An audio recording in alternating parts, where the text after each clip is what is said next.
In 1976, as much of the world boycotted apartheid South Africa, the country's national airline took delivery of an aircraft that would define its identity for decades. The Boeing 747 SP, a shortened, ultra-long-range variant of the iconic jumbo jet. South African Airways became one of the largest operators of the type in the world. African nations had closed their airspace to the apartheid regime. To reach Europe, SAA aircraft had to fly thousands of kilometers out into the Atlantic around the bulge of West Africa, burning enormous quantities of fuel to bypass an entire continent that refused to let them overfly. The S-47 SP could do it. Stripped down, range extended, purpose-built for the impossibility of flying around political hostility. For nearly 5 decades since then, African aviation has accepted a painful truth. Geography, politics, and economics conspire against African flag carriers in ways that simply do not apply elsewhere. In 2025, South African Airways announced a return to profitability. 155 million South African rand in net profit on revenue of approximately 8.8 billion South African rand. A turnaround, a national symbol restored. SAA now operates roughly 20 aircraft. It has lost London Heathrow slots. It has zero presence in Hong Kong, New York, or most of the network that wants to find it. Yet, South African aviation analysts, government ministers, and competing African carriers are watching SAA's rebuild with intense interest. Because the collapse of SAA didn't just close routes, it rewrote the rules of African aviation. So, how does an airline with money, geography, history, demand, and an entire developed economy behind it lose its empire? To understand why SAA collapsed, we need to understand why this collapse was considered impossible for so long. South Africa was supposed to be African aviation's safest bet, the continent's most developed economy, a sophisticated financial system, strong mining, tourism, and corporate sectors, a large diaspora generating consistent VFR traffic, Johannesburg or Tambo Airport, the busiest in Africa. By the mid-2000s, the SAA group operated around 70 aircraft. It carried millions of passengers annually. Its network reached the most important global cities, like London or New York. In April 2006, SAA became the first African carrier to join Star Alliance, or any airline alliance for that matter. This wasn't a vanity badge, it was global feed, code-share revenue, and frequent flyer credibility, delivered through the world's largest airline alliance. Around the core airline sat an entire aviation ecosystem.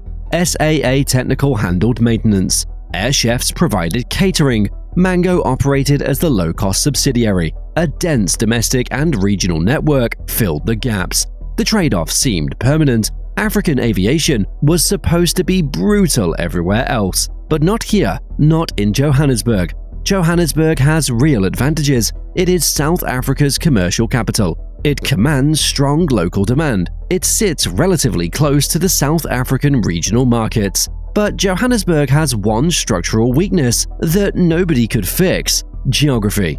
OR Tambo sits at the bottom of the continent. Excellent for Southern Africa, awkward for connecting West Africa to Europe, useless for connecting East Africa to Asia. Compared with Addis Ababa, Nairobi, Doha, Dubai, or Istanbul, Johannesburg sits thousands of kilometers south of any natural global connecting geometry. This meant SAA's long-haul flights had to rely heavily on South African originating traffic, not transfer flows, not connecting passengers, real local demand, willing to pay real fares. That worked when SAA had no competition. The moment foreign carriers arrived in force, the model became unsustainable. Then, in the late 2000s, the Gulf carriers arrived with overwhelming capacity. Before the conflict in Iran, Emirates operated 49 weekly flights into South Africa. Qatar Airways had 35 weekly flights, splitting between Johannesburg, Cape Town, and Durban via Maputo. Turkish Airlines always had Istanbul as a powerful European feeder from South Africa. Ethiopian Airlines linked Addis to Johannesburg multiple times daily. KLM, Lufthansa, British Airways, and Air France maintained direct wide-body service. The competitive logic was devastating. A passenger flying Johannesburg to Hong Kong no longer needed SAA. Emirates offered Dubai. Qatar offered Doha. Singapore Airlines offered Changi. Turkish offered Istanbul. Each of these connecting hubs sat in geometrically better positions than Johannesburg ever could. Each carrier operated newer fleets, superior premium products, and lower unit costs. SAA's long-haul network became impossible to defend. Long-haul routes are expensive to operate. If you cannot fill premium cabins consistently, losses become enormous very quickly. The wide-body fleet didn't help. SAA operated old Boeing 747s, Airbus A340-200s, A340-300s, and A340-600s on intercontinental routes. The A340-600 gave range. It also burned 4 engines worth of fuel in an era when twin-engine 777s and 787s were rewriting long-haul economics. Every flight that competitors operated on a 787 cost dramatically less per seat than SAA's A340-600 flying the same route. While SAA bled on long-haul, it also surrendered its protected domestic position. South Africa developed one of Africa's most competitive domestic aviation markets. Comair operated British Airways branded flights alongside its low-cost Kulula brand until its collapse in June 2022. FlySafair entered and grew aggressively. Airlink built regional dominance. FlySafair captured a big share of South African domestic seat capacity, operating a standardized fleet of Boeing 737s. It grew weekly flights and departing seats in the market, pushing out SAA. Airlink, once a franchise feeder operating under SAA's brand, broke away and became Africa's largest privately owned carrier. With a fleet of Embraer jets serving thin regional routes, SAA could never profitably fly. SAA's own low-cost subsidiary, Mango, fought back domestically, but Mango competed with SAA's mainline operation as well, cannibalizing fares while complicating the group structure. The squeeze was now complete. Full-service global carriers attacking long-haul, lean, low-cost competitors attacking domestic. SAA was stuck in the middle with the highest costs and the least flexibility. But competition alone doesn't explain a collapse this severe. Other airlines faced similar pressures and survived. SAA failed because it wasn't really being run as an airline. Airlines need brutal cost discipline. Governments often want jobs, national pride, route coverage, and political control. In aviation, that gap can burn billions. Between 2010 and 2020, SAA went through almost a dozen of CEOs, most of them in acting capacities, alongside multiple ministers responsible for the airline. Strategic continuity collapsed. The Dudu Myeni era, from 2012 to 2017, is widely regarded as the darkest chapter. A close associate of former president Jacob Zuma, Myeni lacked corporate aviation experience, but wielded political power that overrode the board.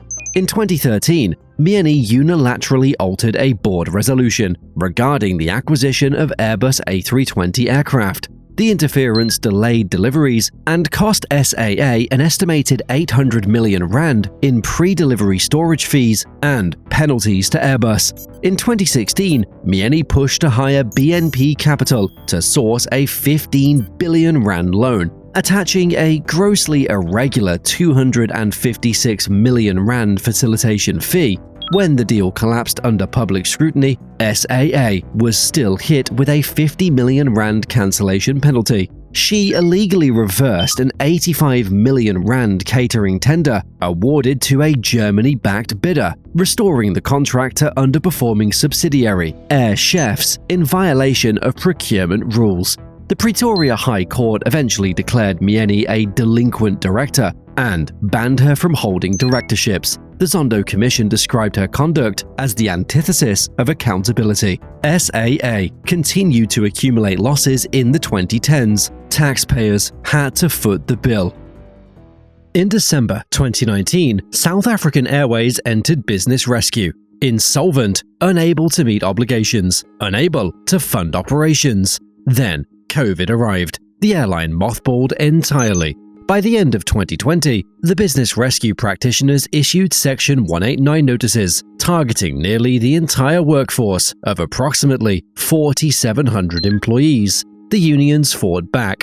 NUMSA and the South African Cabin Crew Association dragged the business rescue practitioners through the labor court. Severance packages were brutal. 1 month's notice pay, 1 week's pay per year of service, contingent on asset sales. Thousands of skilled pilots, cabin crew, and engineers lost their livelihoods or were forced onto unpaid leave. SAA relaunched in September 2021 with a handful of aircraft and a fraction of its previous network. The relaunch was almost like a new airline operating under an old brand. The Takatso consortium was supposed to save the day. A 51% private stake, a 3 billion rand capital injection, a transaction price that critics called outrageous given the 15 billion rand in historical debt the government had absorbed to make SAA attractive. After 3 years of secret negotiations, the Takatso deal collapsed in March 2024. SAA reverted to full state ownership. The significance of SAA's collapse isn't about corruption, and it isn't really about competition. It's about what happens when an entire country accepts that its flag carrier no longer needs to be its aviation strategy. You see, the South African market didn't collapse when SAA did. It got bigger. Airlink expanded into regional dominance. FlySafair locked down domestic capacity with dozens of Boeing 737s. International carriers added frequencies to fill the void. Domestic ticket prices did serve initially, but the market adapted. FlySafair scaled. Lyft, the airline, emerged. Airlink expanded mainline domestic capacity. This is the irrational mathematics of state aviation. SAA's prestige routes consumed billions while generating losses. The country needed connectivity, not a flag carrier. This seems irrational only until you see what was actually being sold. SAA wasn't selling air transport, it was selling national symbolism. A flag in London, a flag in New York, a flag in Hong Kong. Evidence that South Africa belonged among nations that flew their own metal to global capitals. Airlines need profitable routes, flexible staffing, fleet discipline, ruthless cost control, and fast commercial decisions. Governments wanted direct flights to prestigious cities, national branding, cheap domestic fares, jobs, and political control. The gap between those two lists is where the taxpayers' money went. The most painful comparison is Ethiopian Airlines. Ethiopian is also state-owned, but it has been run with ruthless commercial discipline. Addis Ababa leverages Central African geography to act as a massive connecting hub in Africa. Ethiopian operates over 140 passenger aircraft alongside a large dedicated freighter fleet. It has invested heavily in maintenance, training, cargo, catering, ground handling, and partnerships with smaller African carriers, including ASKI in Togo and Malawi Airlines. Ethiopian is not just an airline, it is an aviation industrial strategy. The contrast is brutal. SAA had a rich home market, sophisticated finance, mature tourism, and corporate demand. It collapsed. Ethiopian had a poorer home market, a landlocked country, and political volatility. It built Africa's most successful aviation machine.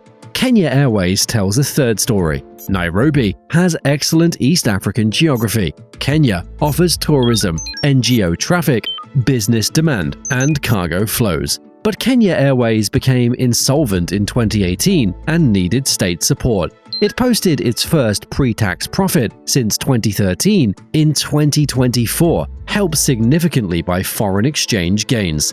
Then, in 2025, it fell back into a major pre-tax loss after capacity dropped, partly because 3 Boeing 787s were temporarily grounded amid global supply chain issues.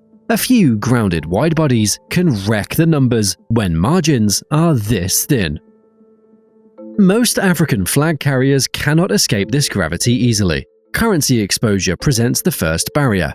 African airlines often earn revenue in weaker local currencies, but pay major costs in US dollars.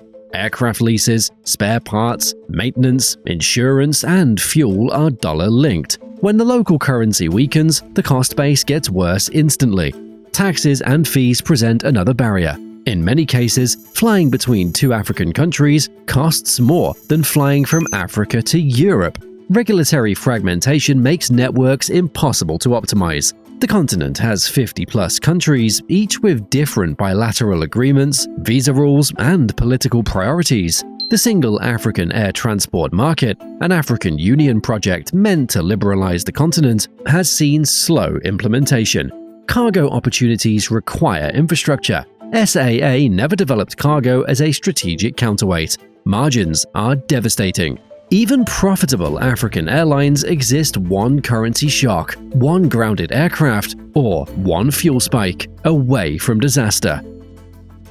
Yet, every African aviation strategist must now account for what SAA's collapse demonstrated: the assumption that a flag carrier is essential to a national aviation strategy is no longer absolute. South Africa lost SAA's empire. South African aviation continued. The assumption that prestige long-haul routes anchor national connectivity is now vulnerable.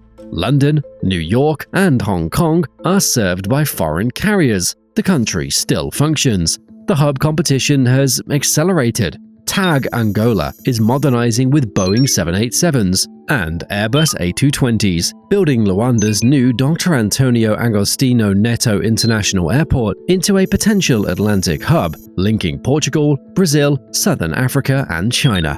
Rwanda Air pursues a small country hub model from Kigali, with Qatar Airways involved in Rwanda's aviation strategy, and the new Bugesera Airport project. Royal Air Maroc leverages Casablanca's position between Africa, Europe, and the Americas. Ethiopia has started construction on a massive new airport near Bishoftu, reported at $12.5 billion, with plans for an eventual capacity of 110 million passengers annually. Nigeria, despite massive demand and population, still struggles to sustain a strong global flag carrier since Nigeria Airways collapsed. Air Peace has grown with long-haul ambitions, but currency repatriation, infrastructure, and competition remain difficult. Today, SAA operates as a drastically reduced state-owned entity, rebuilding cautiously. Its fleet sits around 19 aircraft. Regional expansion has been the focus. Intercontinental ambitions have been carefully restricted. The grand global network is gone. The 155 million rand profit announcement for FY 2024-25 came under immediate scrutiny. SAA quietly received a fresh 1 billion rand government bailout disguised as a share capital injection. The airline recorded a gain from selling London Heathrow landing slots.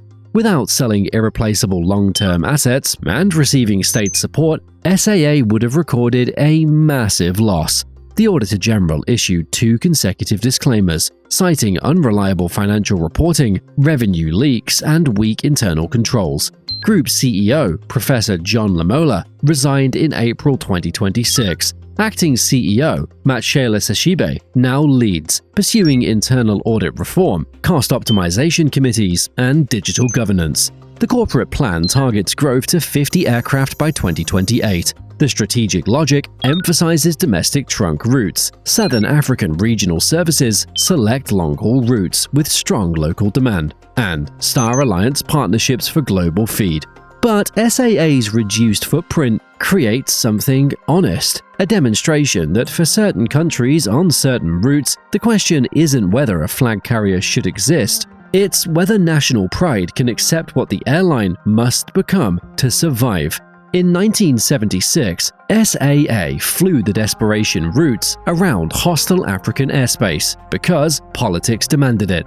The 747 SP was bought because there was no alternative. The route map was shaped by sanctions, not economics. 5 decades later, The modern SAA represents the complete opposite challenge, not aircraft built for political impossibility, a network built for commercial possibility. The question isn't whether SAA can return to being what it once was, it's whether the rest of African aviation is really paying attention to what the collapse actually proved.